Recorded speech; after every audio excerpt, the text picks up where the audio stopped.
Indonesia akhirnya diakui secara resmi sebagai anggota penuh kelompok BRICS. Pengumuman tersebut disampaikan Brasil selaku Ketua BRICS pada Senin 6 Januari waktu setempat. Dikutip dari Sputnik, Kementerian Luar Negeri Brasil mengatakan Indonesia adalah negara dengan populasi dan perekonomian terbesar di Asia Tenggara.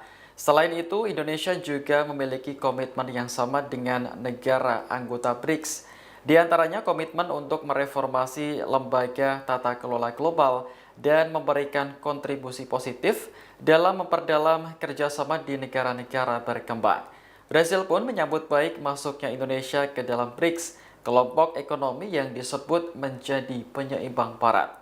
Sebagai informasi, BRICS dibentuk oleh Brasil, Rusia, India, dan Cina pada tahun 2009.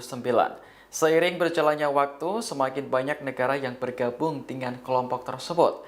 Masuknya Indonesia sebagai anggota penuh menjadikan jumlah anggota BRICS kini menjadi 11 negara. Kementerian Luar Negeri Cina mengucapkan selamat kepada Indonesia atas status barunya tersebut.